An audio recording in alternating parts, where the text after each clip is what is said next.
Muy buenas tardes, sean bienvenidos al Ateneo de Santander, que hoy está encantado de colaborar con Plaza Porticada para la presentación de este libro, Veranos en el Cantábrico, y lógicamente quiero que esto sea una muestra de cómo la colaboración entre diferentes entidades culturales puede fructificar y puede multiplicar la oferta cultural de nuestra ciudad y de nuestra comunidad autónoma. En el Ateneo estamos siempre encantados de colaborar con otras instituciones y en este caso de manera especial con Plaza Porticada. Nos acompaña la alcaldesa de Santander, a la que damos la bienvenida, aunque ya últimamente casi la vamos a tener que poner en plantilla porque es asidua para nuestra felicidad a los diferentes eventos que programamos en este Ateneo santanderino. Dar la bienvenida también a doña Elena García Botín, presidenta de Plaza Porticada y por tanto la verdadera anfitriona de esta presentación y de esta magnífica publicación. Y como no, a la editora Mariana Gasset, que es el alma mater, porque aunque lo explicarán ahora, yo simplemente decirles que no hay un autor de este libro, sino que es un testimonio colectivo y que quien ha aglutinado todas esas fotografías y esos textos es precisamente Mariana Gasset. Y por supuesto a Alfonso Pérez Maura, que va a ser la persona que nos va a hablar del libro porque él ha participado de una manera directa con varios de los capítulos referentes precisamente a esos veranos en la ciudad de Santander. Termino. Quiero sí saludar a las personas que nos están viendo a través de la transmisión en directo de este acto desde la página web del Ateneo Santanderino y que después podrán ver quien quiera dentro de un par de días porque lo colgaremos en nuestra página web y lo que aquí se hable quedará ahí grabado para quien quiera disfrutarlo a posteriori y a distancia. Y ya sin más voy a pasar la palabra a la alcaldesa de Santander, después hablará doña Elena García Botín y a partir de eso ya empezarán la editora y el autor principal que está hoy aquí con nosotros, Alfonso Pérez Maura, sobre el libro. Muchas gracias.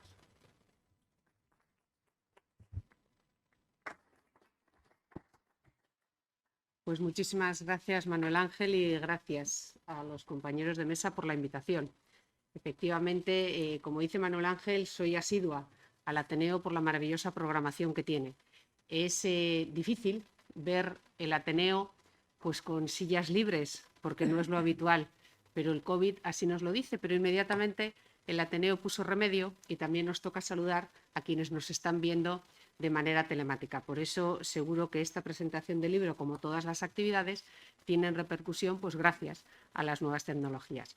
A Plaza Porticada, pues en un año especial, pero con una trayectoria también muy especial. Debemos de unirnos quien defiende la cultura, debemos de unirnos quien defiende una sociedad cada vez más formada, protegiendo nuestra historia y dando a conocer, como en este libro vamos a hacer, tanto el patrimonio arquitectónico como el patrimonio social, que también es importante, las costumbres, las familias, el modo de vida, lo que nos traían la gente que viene de fuera. No en vano, Santander es una ciudad anfitriona, yo siempre lo digo, no en vano. El edificio más importante que tenemos es el Palacio de la Magdalena. Cuando alguien importante, cuando alguien relevante viene al ayuntamiento, el regalo institucional es el Palacio y siempre lo digo. Es el edificio que nos ha traído gran parte de la riqueza en el sector servicios, pero además es un edificio solidario. Hemos de recordar que fueron los santanderinos, parte de las familias santanderinas, las que pusieron dinero para que fuese construido ese edificio. Eso, contándolo viendo un edificio, es bonito porque es historia, porque es sentimiento, porque tiene valores y porque además nos recuerda el libro que vemos hoy. Por eso, a Alfonso y a Mariana quiero dar la enhorabuena. El libro por fuera es maravilloso, como lo han podido ver. Está maquetado, tiene un porte elegante, pues muy bueno. pero después, por dentro, tiene la joya, que son las vidas de las familias, que son las casas que todos reconocemos, que nos da lugar a volver a contar la historia de las ciudades como San Sebastián, Zarauz, Neguri, Santander, Comillas o Ribadesella. Pero centrándonos en Santander, podemos ver el desarrollo social, cultural y económico que tuvimos pues, con parte de la época que se refleja en el libro. En cuanto vinieron los reyes a Santander, del año 17 al año 30, pudimos ver cómo las costumbres de los santanderinos cambiaron, cómo los deportes que se realizaban también cambiaron, cómo fue el empuje para esos veraneos que ahora pues ya no son 2 y 3 meses. Ahora si alguien viene un mes a Santander, pues ya es mucho tiempo. Pero antes recordemos que eran pues 2 y 3 meses en donde fruto de ello se construyeron edificios como el Hotel Real, como el casino, como el club de tenis, como el hipódromo, en donde podíamos ver en la bahía santanderina otro tipo de deportes como las regatas, en donde veíamos también otras costumbres como las verbenas, como el folclore, como las comidas en la campiña. Y eso es historia y por eso hemos de ser fieles a la historia y contarlas. Y qué mejor si cada familia la cuenta. Estaba mirando cuando ojeaba el libro quién es el autor del libro y ahora nos lo decían, autores del libro hay muchos porque cada uno ha contado la historia referente a una fotografía o a un documento que aportaba. Por eso tiene sentimentalismo, por eso tiene historia, por eso tiene patrimonio y por eso tiene pues lo mejor que podemos tener, contar la vida de quienes hacemos historia, porque realmente hacen historia, en este caso de Santander, los santanderinos, hacemos historia nosotros y han hecho historia quien ha estado antes de nosotros. Y lo único que nos queda es que la que hagamos nosotros sea de la buena y que dejemos una buena ciudad, en este caso, a nuestros hijos y a nuestros nietos. Y eso es una responsabilidad muy grande, como ya saben ustedes. Así que muchísimas gracias y enhorabuena de verdad por el trabajo.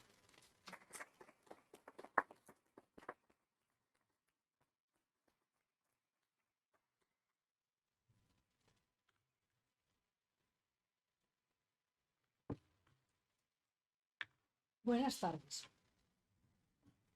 Gracias. Entonces hay que acercar un poco. ¿Hay que acercar? No. Pues oye, perfecto. Muy bien. Gema Igual, alcaldesa de Santander, querida amiga. Manuel Ángel Castañeda, presidente del Ateneo. Muchas gracias por acogernos una vez más. Nos sentimos en nuestra casa. Muchísimas gracias. Mariana Gasset, bienvenida a Santander, aunque sea con lluvia, pero bienvenida. Alfonso Pérez Maura, estás en tu casa también. Señoras y señores, sean todos ustedes bienvenidos a la presentación de este libro, Veranos en el Cantábrico, Casas y Familias, 1885-1945. En él han colaborado dos de nuestros socios, Ramón Pérez Maura y Alfonso Pérez Maura. A los dos, que tendremos a continuación el placer de escuchar, a Ramón no, y que recoge 450 maravillosas imágenes de las residencias de verano más destacadas del norte de España y escenas cotidianas comprendidas en este periodo de tiempo. Yo quiero elogiar el valor que tienen los libros de esta colección de Turner porque solo en el papel se puede conservar y dar uso general a documentos gráficos como estos.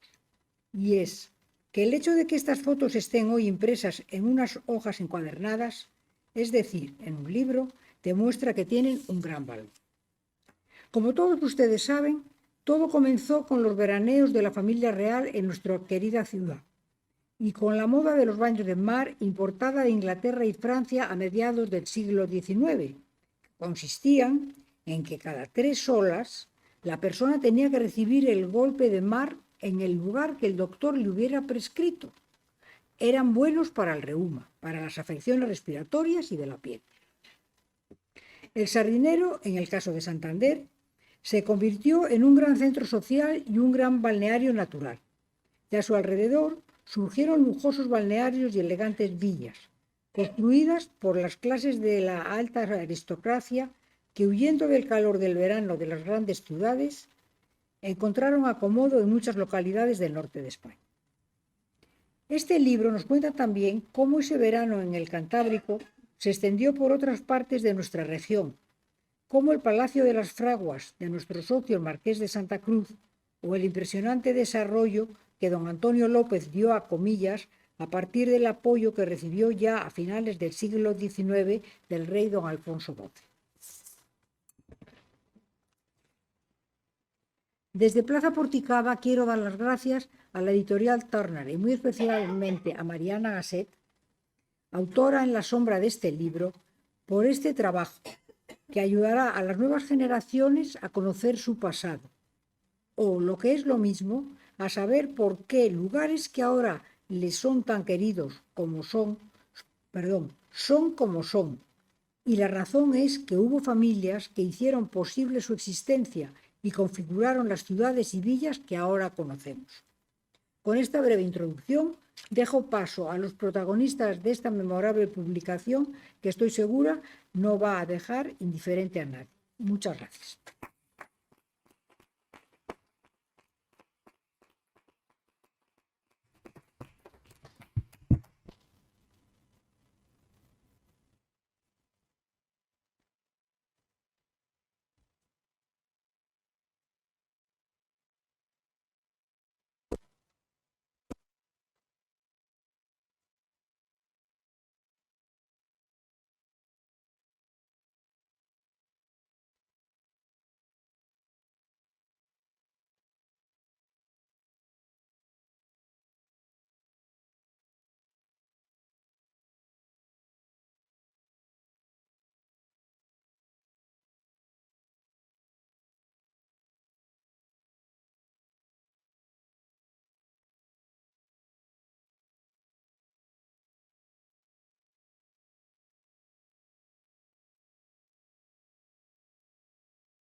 Ahora sí.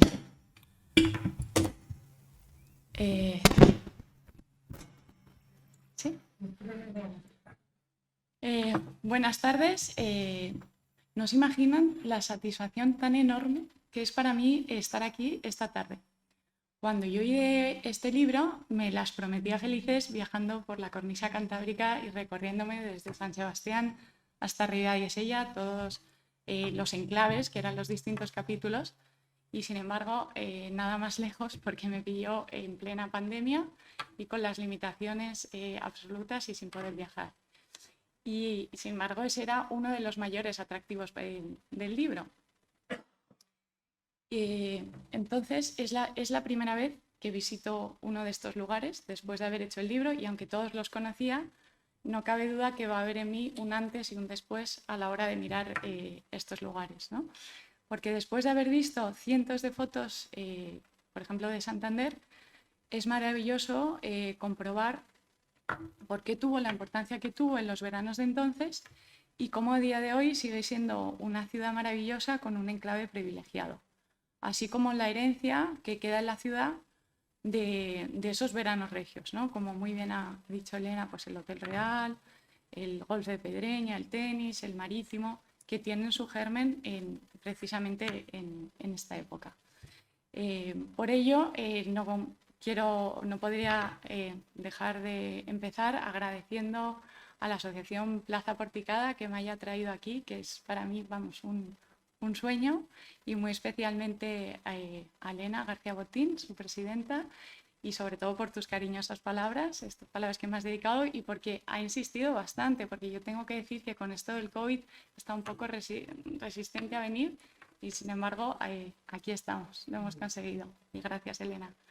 Así como a su presidente por acogernos aquí. No imagino un marco mejor para presentar este libro.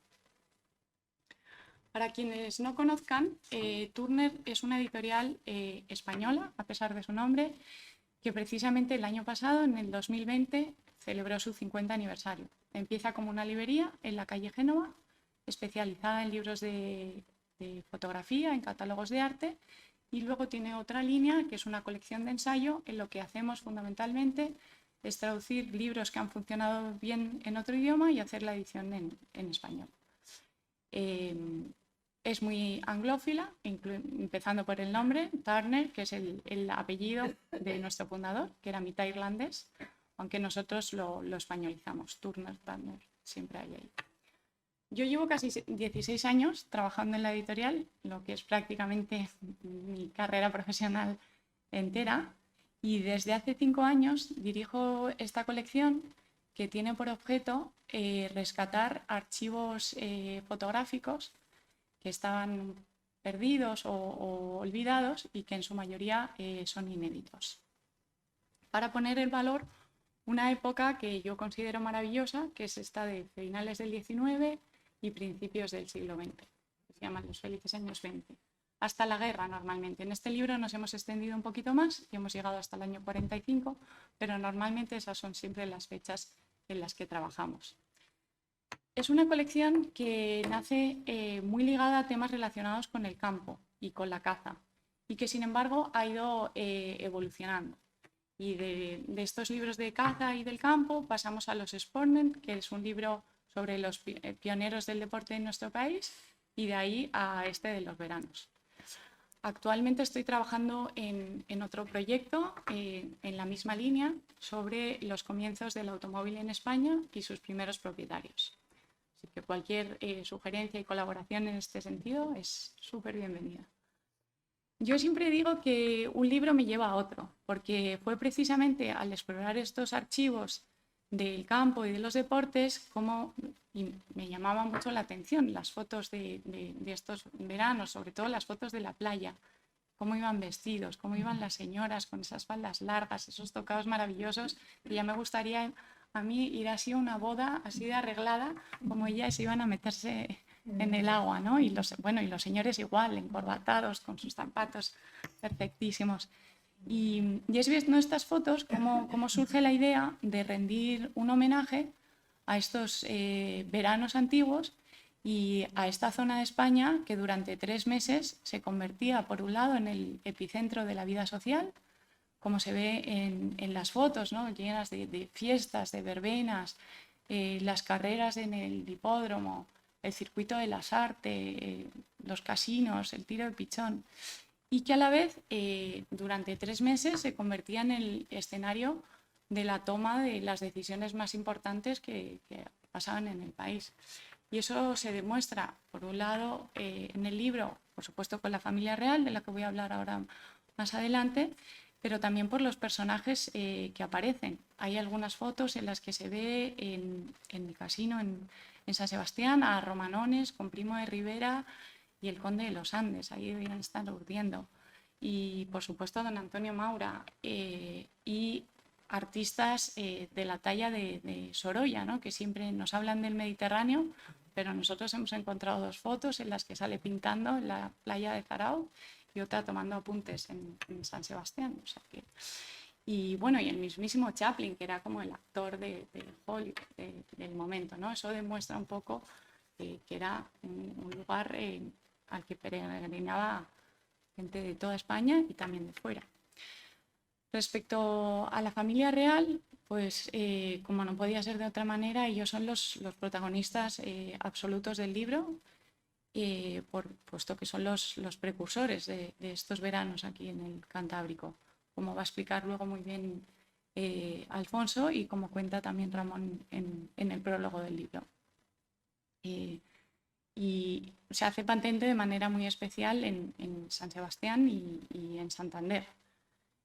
Aquí en Santander no empieza solo con la época de Alfonso XIII, que es la que recogemos primordialmente en el libro, sino antes, como ha contado Elena, con los baños de ola, cuando Isabel II vuelve del exilio y venía aquí, y también se abre la línea de tren Madrid-Santander, luego Alfonso XII también viene a Comillas, pero es en la época de Alfonso XIII, como sabrán ustedes mucho mejor que yo, cuando el ayuntamiento le regala la península de la Madalena, 25 hectáreas, y también le construyen el palacio, fundamentalmente el marqués de la Torrecilla y el duque de Santo Mauro, que es el que supervisa las obras y lo decora. Ellos se instalaban aquí y desde aquí era un sitio fantástico desde donde iban, como me contaba muy bien Juan Ramón Vega Benjumea, autor de la parte de comillas, pues iban a comillas, llamaban, oye, ¿cómo está la marea? Van, sacamos los aeroplayas, que son una de mis fotos favoritas, ¿no? Me parece una disciplina, no sé cómo llamarlo, maravilloso, ¿no? Esas velas con ruedas que debían ir las playas de comillas, eso debía ser un espectáculo. Iban a la Coteruca, al Golfo de Ollambre, y luego sí es verdad que Alfonso XIII seguía fiel a San Sebastián, iba siempre en la época de las regatas y a visitar a su madre, y de camino paraba también en Las Arenas y en Egur, estaba ahí una semana en Villamena, y bueno, iban y venían. Me hacía bastante gracia algo que me contaron los autores de la parte de San Sebastián, que era que a la reina Victoria Eugenia, creo que en Santander le llamaban la sardinera, muy celosos de que se hubiera llevado al rey, ¿no? Como en un momento dado hacemos todas las nueras que nos queremos independizar y no pasar el verano con la suegra. Me pareció muy, muy gráfico aquello, ¿no? Tengo que decir que de todos los libros que llevamos publicados hasta el momento, este ha sido sin duda el más ambicioso, por lo que ha supuesto el coordinar a 55 autores y el rescatar más de 450 imágenes, que es el doble de lo que habitualmente tratamos en estos libros. Pero es que yo llegaba a un momento que no sabía bien cómo parar. Esta bola iban llegando fotos, y eso que estábamos en pandemia y confinados, y todo ha sido vía correo electrónico y teléfono, la mayoría. Y es verdad que la mayor parte vienen de archivos particulares, pero también hemos contado con la colaboración, que ha sido fantástica, del Centro de la Imagen de aquí de Santander, con la Cucha y el Ayuntamiento de Lekeitio, que nos dio estas imágenes de la emperatriz Zita, que también me parece otra historia fascinante. Pero bueno, otro de los retos del libro sin duda ha sido también la selección de estas casas y de las familias, porque como se suele decir en estos casos, son todas las que están, pero no están todas las que son, porque de lo contrario sería inabarcable. Es verdad que los 6 capítulos del libro merecen un libro por sí solo, ¿no? Se podría hacer casi un libro por cada uno. Pero nosotros con estos libros en ningún caso tenemos nunca una pretensión exhaustiva. A nosotros nos mueve la estética y primamos siempre las fotografías. Y ese es nuestro criterio de selección más importante. Y como saben Alfonso y algunos de los que hoy nos acompañan, no es tan sencillo conservar fotos anteriores al año 40 y que tengan la calidad suficiente para ser reproducidas, y encima en un formato grande como es el que nosotros trabajamos en nuestros libros.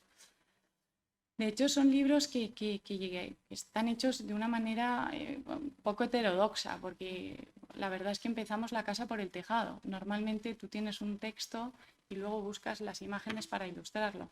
Aquí lo hacemos al revés. Empezamos por las imágenes y luego viene el texto. Sin menospreciar por ello el tema de los textos, que también es algo fundamental y al que le damos mucha importancia.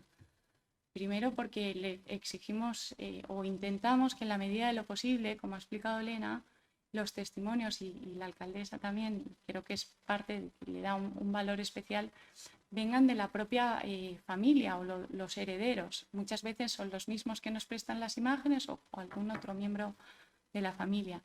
Y luego son textos cortos, que es sencillo, pero no, porque exigen una enorme capacidad de síntesis que no siempre es fácil.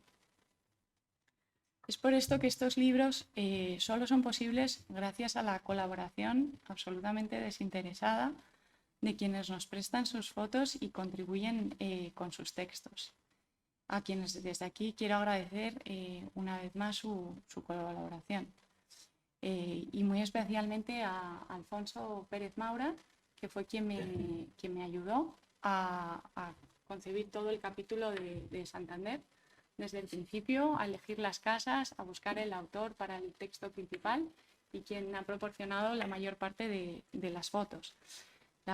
Él ha contribuido con el texto de Los Pinares, La Casa de los Infantes, dio muchísima información también para los condes de Mortera y, bueno, a su madre, la duquesa viuda de Maura, que también ha sido la autora del texto de La Casa de la calle Pérez Galdós, y algunos otros que nos acompañan, como Fernando González Camino, quien nos facilitó las fotos y el texto de Villapiquío, la familia Quijano, con La Cubana y los Corrales de Buelna, los marqueses de Puebla de Obando, bisnietos de don Adolfo Pardo, que consiguieron unas fotos hasta la fecha absolutamente inéditas de los interiores del palacio, que no se habían visto nunca, y los jardines, o a Juan Ramón Vega de Benjumea, que, como he dicho antes, es el autor del capítulo de Comillas y de muchas de las casas que en él se recogen. En esta colección nosotros damos una importancia enorme a la identificación de los personajes que aparecen en las fotos. Esta también es siempre una labor muy complicada y que nos da bastantes dolores de cabeza, porque muy rara vez vienen identificadas o tienen una leyenda y hay veces que la propia familia no reconoce quiénes están en sus fotos, aunque sean sus antepasados. Pero es cierto que nosotros tenemos comprobado que una foto, por muy buena que sea, si no está bien identificada, si no tenemos una fecha, si no se sabe bien el lugar, pierde en gran medida su interés. Nos han acusado de que editamos libros frívolos y nos han dicho que somos como un Ola del siglo pasado. Y son acusaciones a las que probablemente no les falta razón. Pero pensamos que es precisamente ahí, en la manera en que nosotros tratamos y le damos este protagonismo a las fotos y a la identificación esta que hablo de los personajes, lo que nos distingue. El libro salió a la calle el 14 de diciembre del año pasado. Y con este año como tan especial que teníamos, fuimos cautos con la tirada, hicimos una primera edición de 1500 ejemplares. Y tengo que decir con gran satisfacción que en Reyes estaba prácticamente agotada. Es la primera vez que reimprimimos un libro en esta colección. Y bueno, para Turner y para mí es una alegría enorme comprobar que en plena era digital hay espacio para estos libros de fotografía y que nuestro empeño en rescatar archivos que hasta la fecha estaban olvidados se ve recompensado abordando temas de interés que ayudan a poner en valor nuestro pasado y nos animan a sentir un sano orgullo por nuestra historia y por nuestros antepasados. Y de esta manera que las generaciones futuras conozcan quiénes fueron y qué hicieron sus mayores. Muchas gracias.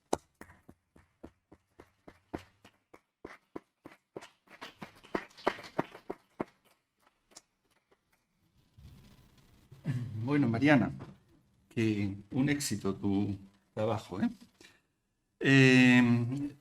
Empezaré. No puedo por menos que agradecer al Ateneo, a don Manuel Ángel Castañeda, que nos acoge con su generosidad, como siempre, en esta tarde de lluvia.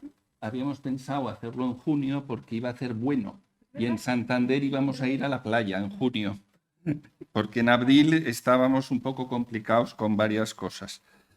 Pero bueno, no ha podido ser.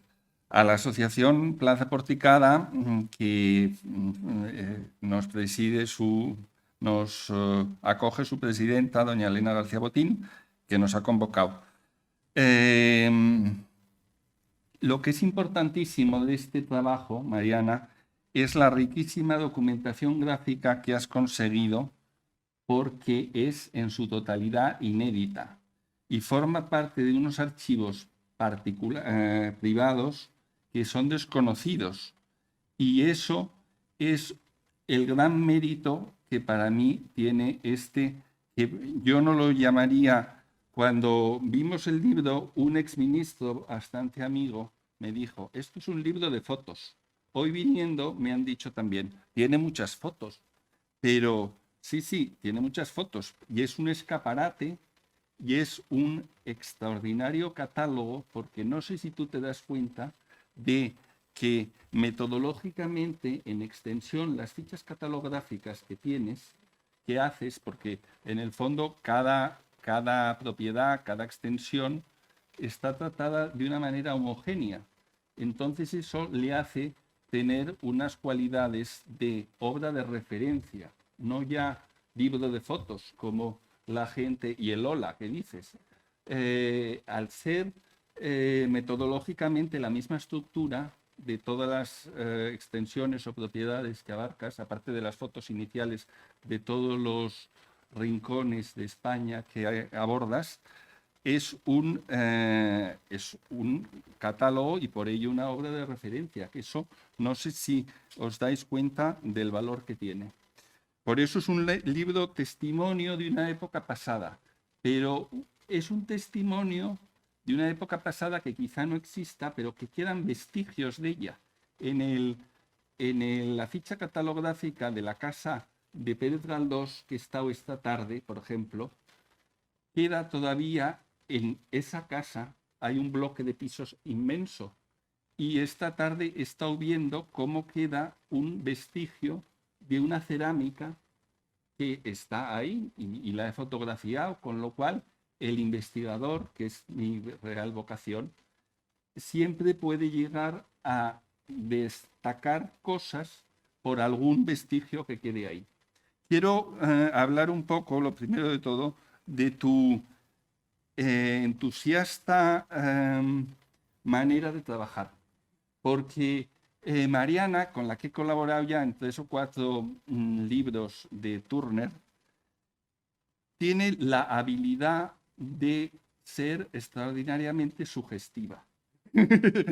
Y entonces empieza preguntándote, bueno, yo sé que hay en Santander la Casa de los Infantes, que era de Ángel Pérez Izaguirre, ese te toca algo. ¿Tú podrías escribir algo sobre la Casa de los Infantes? Yo, muy profesional y muy investigador, llamo a la nieta de Ángel Pérez Izaguirre, que veraneaba en Comillas, lleva la dignidad de condesa de la Patilla, la interrumpí en su veraneo de Comillas y ya comprendí que aquella vía de que la nieta de Ángel Pérez Izaguirre escribiera sobre la Casa de los Infantes iba a ser bastante poco rentable. Por supuesto, lo escribí yo. También te dije que Antonio Maura había veraneado en Santander. Antonio Maura veraneó en Santander gracias a ser cuñado de Regina Barca. Luego hablaremos de la familia Barca, que es la realmente, con otras familias como la González Camino, que hace el barrio Camino, la que urbanísticamente promociona Santander. Eso lo hablaré en la parte de Santander. Pero tienes muchísimo mérito, porque luego me hablaste de que Mortera no está en la ciudad de Santander, Mortera está a 10 kilómetros. Era de mi bisabuela. Y, por supuesto, a través de... escribimos sobre Mortera. También teníamos unas fotos de mi otra bisabuela, Carmen de la Peña. Y ahí salió... Tienes de manera muy sugestiva la capacidad de atraer a los demás para que publicáramos una serie de fichas catalográficas, porque a mí me gusta determinar que este libro es un catálogo. Es un catálogo, pero es un escaparate de una época que, gracias a los tesoros documentales y sobre todo gráficos que has conseguido, reflejan la historia social y psicológica de la Restauración española, porque, como muy bien tú has dicho, determinas desde la caída de Isabel II hasta la caída de Alfonso XIII, que es la época gloriosa de la Restauración. Es muy importante, como te he dicho antes, que estos documentos gráficos tienen un valor documental como testimonios de una época, y que sería una pena, y desde aquí intento siempre concienciar a que las administraciones públicas sean conscientes de intentar ser sugerentes como Mariana Gasset para que las familias y los particulares cedan a los archivos de universidades, a los archivos municipales, a los archivos de comunidades autónomas. Por ejemplo, no sé si ustedes conocen que el Archivo Regional de la Comunidad de Madrid se constituye sin ningún fondo documental y se han ido aportando porque la Comunidad de Madrid se crea en el año 83 y no tenía fondos documentales. La administración hace un archivo sin documentos que se han ido llenando gracias a las aportaciones que hace los particulares. Pero es importantísimo de estos libros que publicas cómo son parte, tú das a conocer los fondos documentales y los fondos gráficos que si no nos hubieran conocido. Y una vez que se dan a conocer son fuentes de conocimiento, porque a través de esas fotos estás reflejando no solo las costumbres sociales de una parte elitista de la sociedad, porque esto es lo más básico de este libro. En el fondo es representante de una élite. Eso realmente no sé si, me imagino que sois conscientes, pero estáis representando el tejido social mesocrático no aparece en absoluto en este libro. Que bien es lo que hay y desde luego nadie del tejido social mesocrático tiene las posibilidades de veranear. Pero bueno, partiendo de que es un libro elitista, tiene el inmenso valor de reflejar esa vida que además es pionera en el sentido de ser la motor inicial de lo que es hoy en día la industria del turismo. Antiguamente se decía que era la industria del hospedaje en la época que estamos analizando, pero es la industria del turismo, que creo que es el 20% de nuestro PIB, con lo cual, bueno, cuando vuelva el turismo, y la importancia que ese turismo genera en aportación de empleo, en riqueza, en bienestar, porque genera trabajo. Y lo que es curioso es que analicéis los veranos del norte, porque los veranos del norte están completamente, como tú muy bien has dicho, condicionados a la familia real. Pero es que muy anteriormente el Mediterráneo era el sitio donde se iba a reponerse de las convalecencias. En el norte, quizá porque el Cantábrico es adusto y suele llover, no era el sitio idóneo para veranear.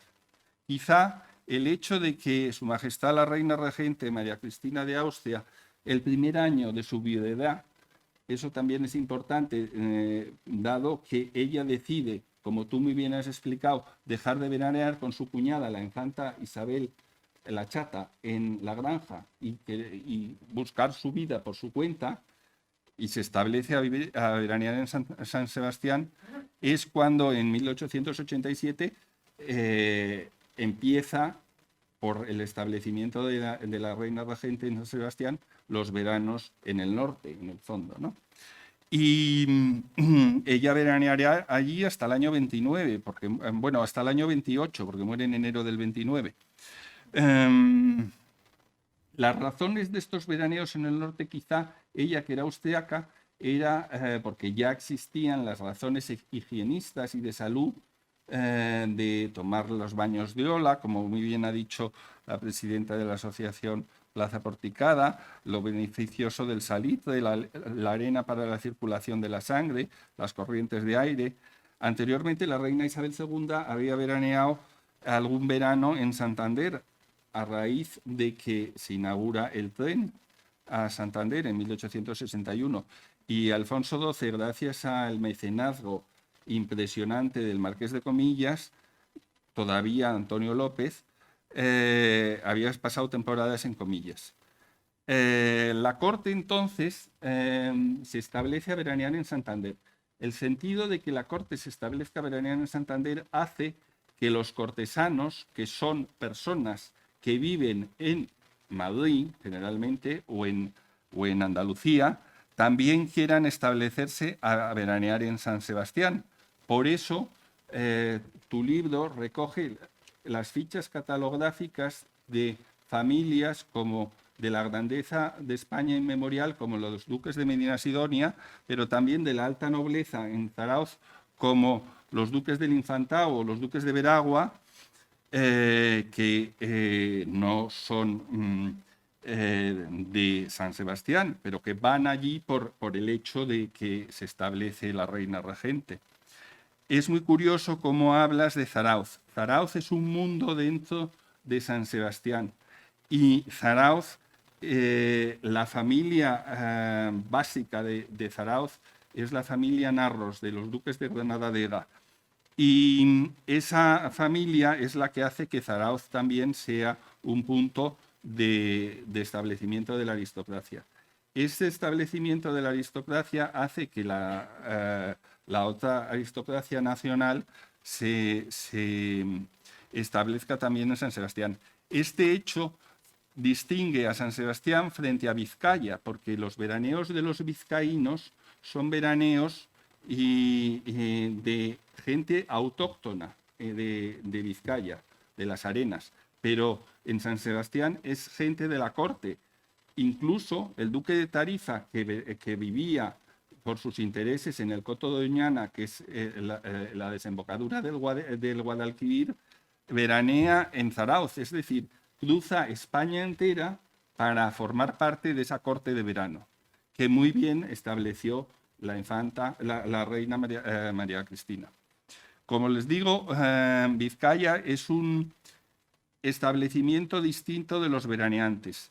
En Vizcaya se destacan los veraneantes que contempla el libro, navieros como la familia Aznar de la Sota, que les conceden la dignidad de marqueses de Berriz, pero sobre todo en Vizcaya yo destacaría a don Víctor Chavarri, que fue el impulsor y el fundador de los altos hornos de Vizcaya, que también el rey Alfonso XIII le ennobleció concediéndole la dignidad de Trigano, o los marqueses de Macmahon. Son miembros de la alta burguesía que forman parte de la recién creada por Alfonso XIII nobleza.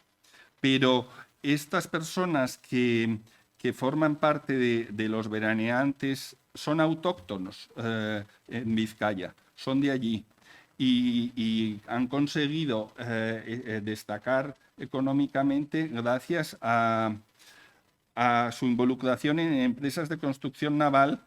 Recordarán ustedes que la naval de Reynosa también se establece a raíz de esos años, porque esos años, no sé si ustedes recuerdan, es cuando perdemos Cuba, Puerto Rico y Filipinas, y el desastre del año 98 hace que los gobiernos de Antonio Maura promuevan las 3 leyes fundamentales de la Marina para promocionar nuestra Armada.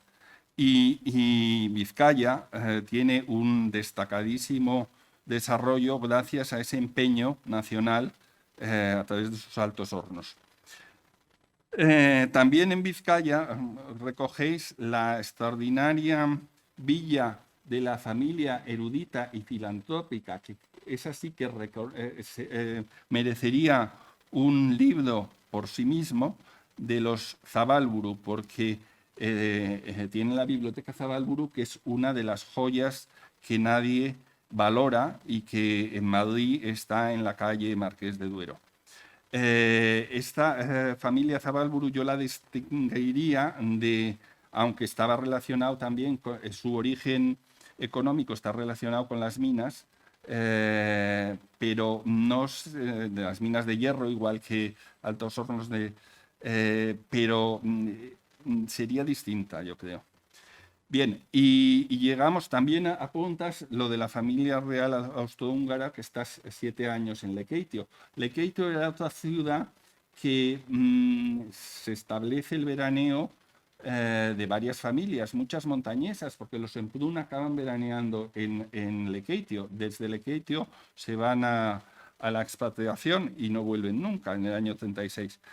Pero bien, destacando el capítulo de Santander, que mis raíces montañesas me lo hacen más grato, quiero hacerles ver que en los años 4 o 5 1904-1905, la región de Murcia hizo una oferta a Alfonso XIII regalándole un peñón que hay debe de ser en el Mar Menor, para que estableciera allí su casa de veraneo. Gracias a Dios, parece ser que el gobierno de Maura de 1908 desafectó la península de la Magdalena, que era del Ministerio de Marina, regalándosela al ayuntamiento para que familias, como tú muy bien has dicho, de Santander, en las que destacaría el conde de la Mortera, que financió, por datos que me constan, la mitad del palacio, familias de Santander promocionaran la construcción del palacio. Pero Santander había tenido un desarrollo urbanístico, como he intentado explicarles antes, desde hacía 40 años, gracias a varias familias de Santander. Pero en este libro destaca la familia Abarca, como os he dicho antes, que es una familia originaria de Asturias, pero parece ser que Juan Abarca, que es un indiano que hace dinero en México, vuelve de México y se establece en Santander, creando una descendencia bastante extensa, que son los Secades Abarca, los Quijano Secades, los de la Mora Abarca, los Gamazo Abarca, los marqueses de Azas. Todas estas familias, a través de sus enlaces endogámicos con miembros de la familia Abarca, son los que promocionan y promueven lo que hoy en día es desde el Alto de Miranda hasta el Sardinero.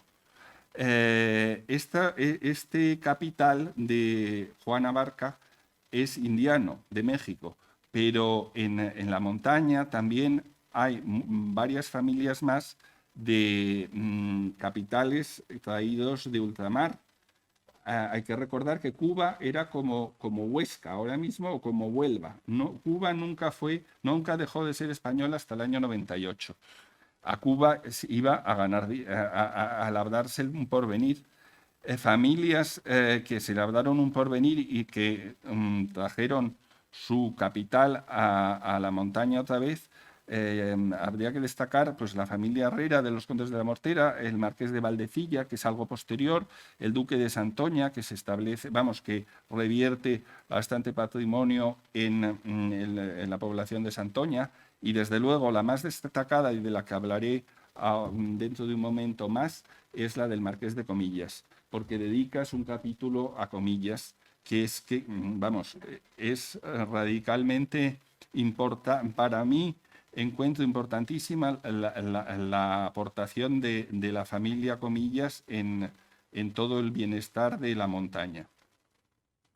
Quizá también en esos años intervinieron para el crecimiento de Santander la instalación en los veraneos de personajes de la intelectualidad como Benito Pérez Galdós, que intentó germinar un movimiento cultural con su amistad con Marcelino Menéndez Pelayo, con José María Pereda, con Amos de Escalante, que los tres eran vernáculos de Santander, pero eso yo creo que en Santander está por estudiar, pero ese movimiento cultural que hacen estos cuatro intelectuales sería muy importante de destacar. Para rematar el interés que tenían los santanderinos una vez establecido la familia real en Santander, el interés que tenían en que la familia real disfrutara de su ocio es cuando, como tú muy bien has dicho, se crea el Real Club Marítimo, el Real Club de Tenis, el Club de Golf de Pedreña, que es posterior, es del año 28, creo, y todas las actividades que rodean la vida de ocio de los reyes. Alfonso XIII competía en su velero que se llamaba Corzo. Este es un dato para los que tienen afición a la cinegética. Es importante porque su velero se llamaba Corzo, es decir, hacía las dos aficiones. las carreras de caballo, la promoción del automovilismo, que como tú muy bien vas a desarrollar en tu siguiente libro, uno de los principales promotores del automovilismo en España también fue el rey Alfonso XIII, que sus primeros ministros se desesperaban porque hacía unas insensateces estupendas cuando se hacía viajes de Madrid a la granja de San Ildefonso por la Sierra de Guadarrama.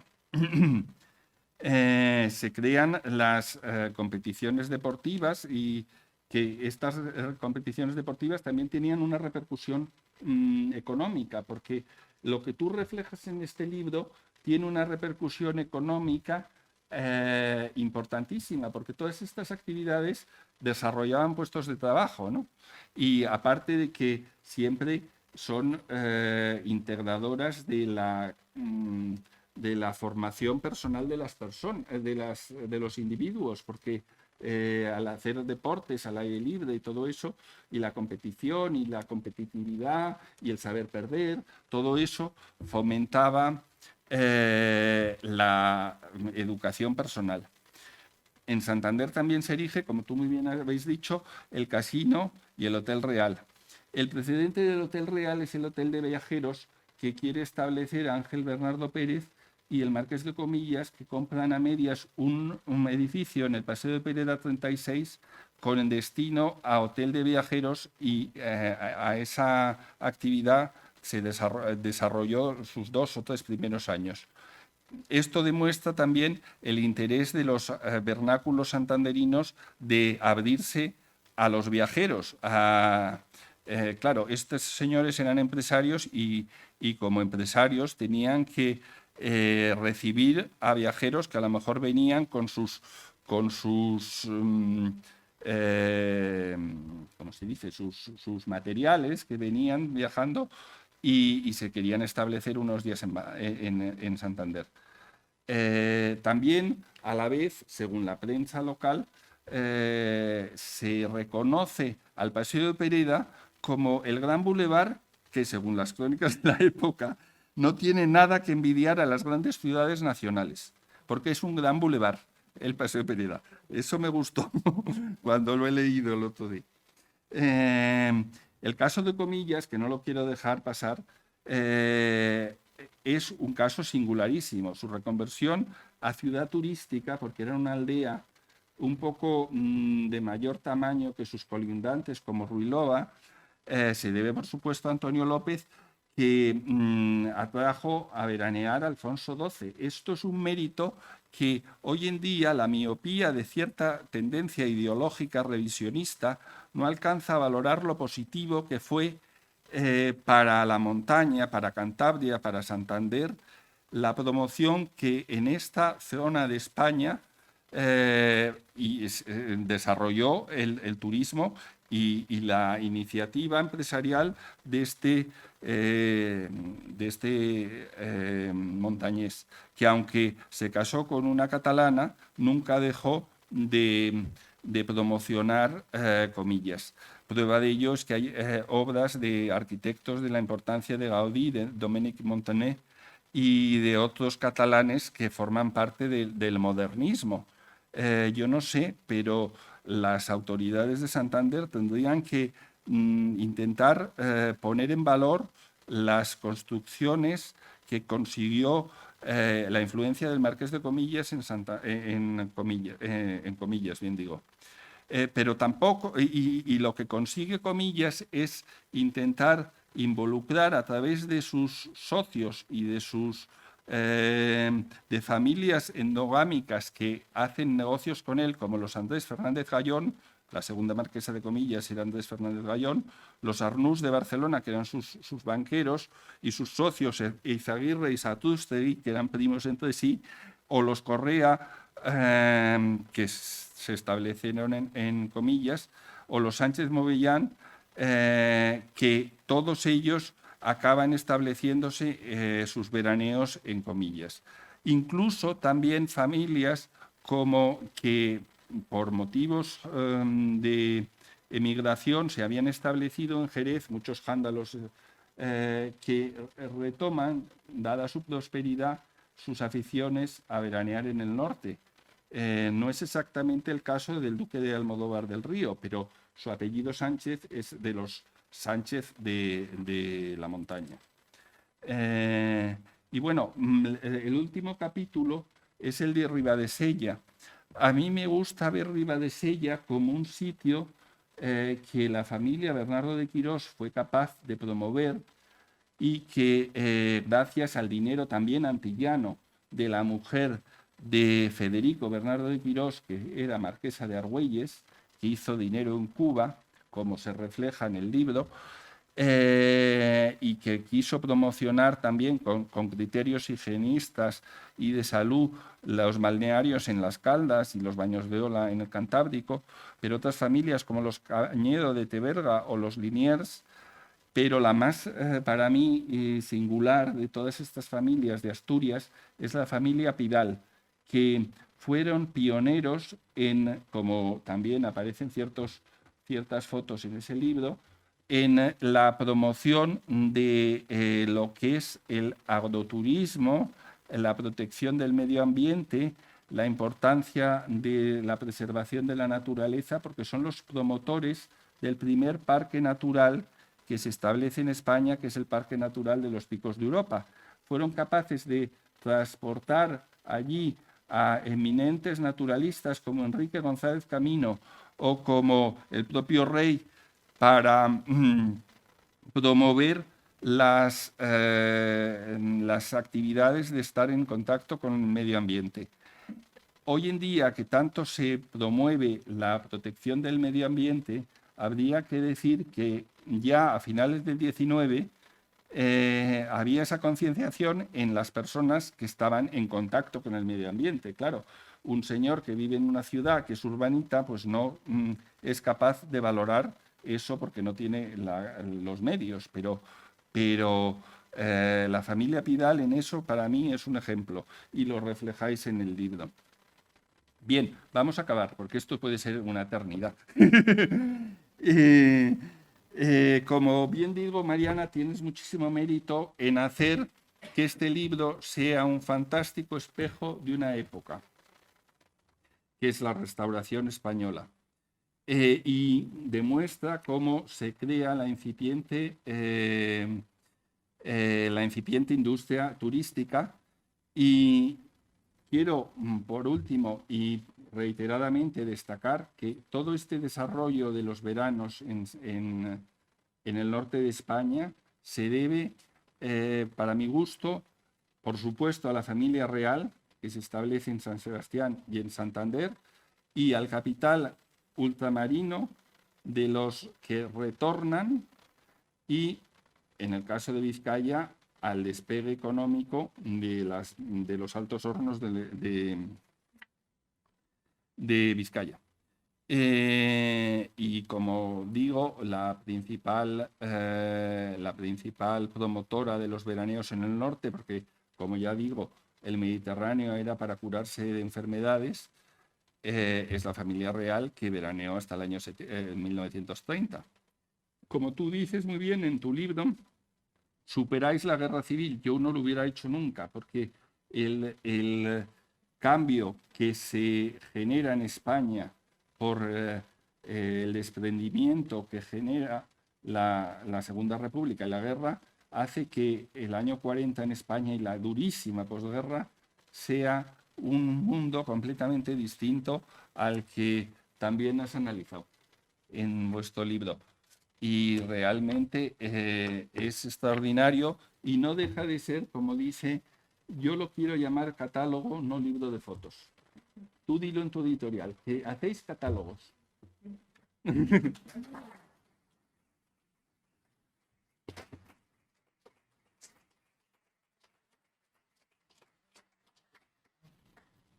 Y nada, yo creo que... ¿Queréis alguna pregunta?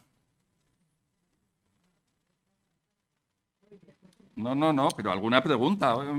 ¿Alguna? Que así... Pues nada, muy bien. Entonces...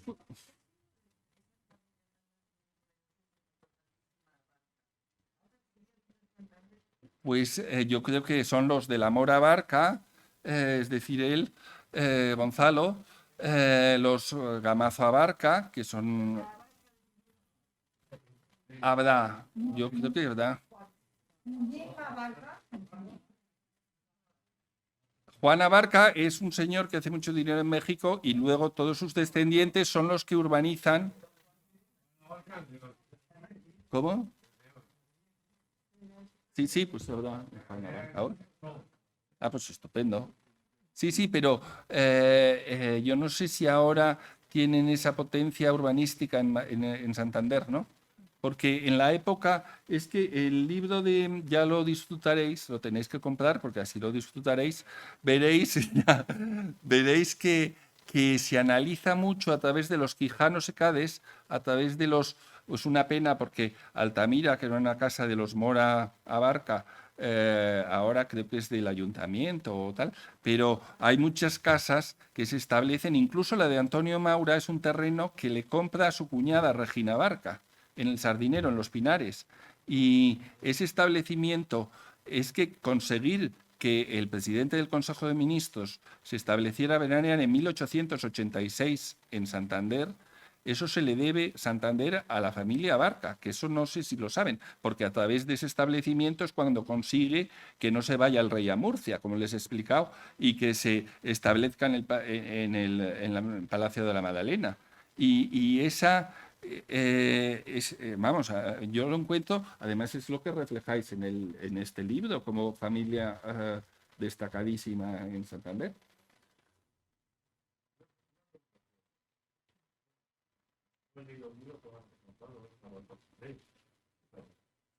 No, pero está en la puerta, creo. Ah, ya.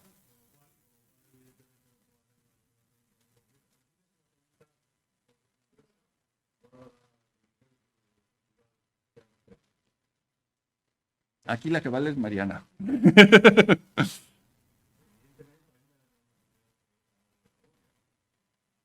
Sí, pero yo creo que estuvo 1 año y medio.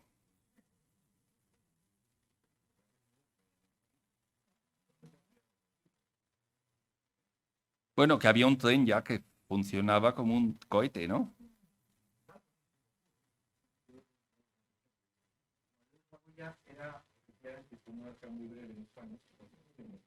No, sobre todo el tiempo. Tú dices hacer aquí, que es antes de... Tú dices que es un poco bonito.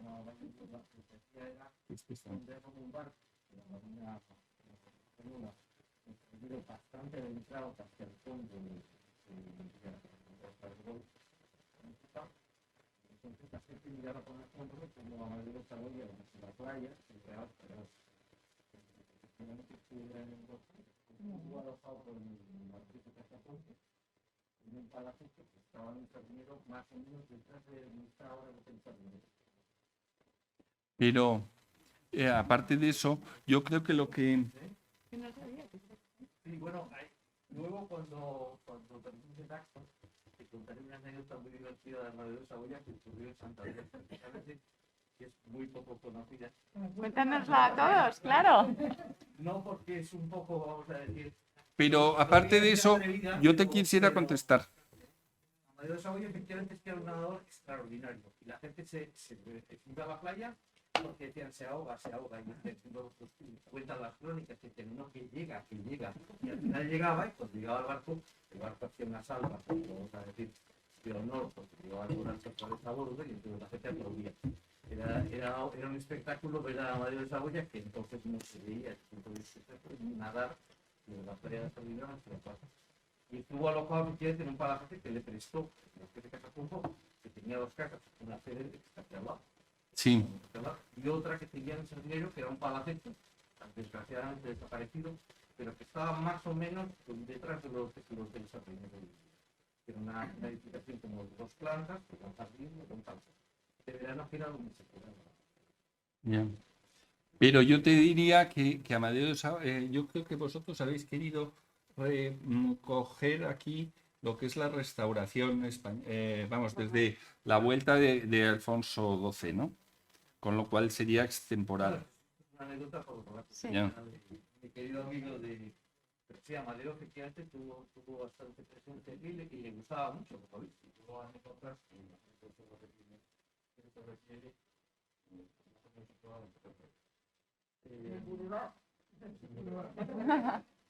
Ay, se me ha olvidado. No sé cómo expresarlo en el lenguaje correcto actualmente. Pero estás interesado, lo sabes todo de Amadeo Saboya. Es una curiosidad. Bueno, me preguntaba si efectivamente fue muy temporal, pero verdad que fue mucho tiempo, porque fue mucho Santander, pero fueron muchos títulos, como siempre. ¿Cuál es? Quizá, como ser, la rápido fue que se como de Saboya. Antes a la reina Isabel, lo han dicho muy bien, a la reina Isabel II ya le había gustado mucho, porque había venido en alguna ocasión, En el año 61. El 61. Es que inaugura el tren. le gustó a Isabel II, le gustó a Amadeo de Saboya, y sobre todo a Reina Victoria. Yo creo que la Para que evitar toca... Claro, claro. Sí, sí, sí. Palacio de Miramar es muy bonito, pero está mejor en la Magdalena. Sí, tú. Por eso eso que habéis dicho de llamar a la Salinea es rigurosamente histórico. Sí, eso lo ha dicho. Es divertido. Gracias a la Reina Victoria, Peranea. No, no, está clarísimo. Pero yo diría gracias al empeño de muchos santanderinos que financiaron la construcción. Tuvieron una visión. Bien, pero vamos, es que eso hay que ponerlo en valor, ¿no? Pues nada, muy bien. ¿No preguntas nada, señor presidente? Yo procuro aquí que sea el público el protagonista. Ah, bueno. Vosotros que nos habéis dado una conferencia maravillosa, nos retrotrae a esas épocas doradas del Santander de la mitad del 19. ¿Vosotros tenéis espacio aquí para conservar archivos gráficos? Ah, qué pena. Eso es lo más importante, conservarlos, porque la gente los tira. Todo el feliz Santander, Sí, eso es fantástico. Ya. muy bonito además. Donamos el archivo al archivo municipal hace muchísimos años. Sí. Y que era todo fotográfico. Ah, Estaba hecho en placas de cristal de esas de las grandes. qué maravilla, ¿no? El CEDIS es fantástico también. Ha ido incorporando recientemente las Su centro de la colecciones ya más próximas, pero de los fotógrafos de prensa, de Berta, del diario Montañés, del África del Norte, que, claro, eso ya coge otra época. Ya, desde después de la Guerra Civil hasta los años 90. Ya, ya, ya. Pues nada. Muchísimas gracias. Muchísimas gracias a ti.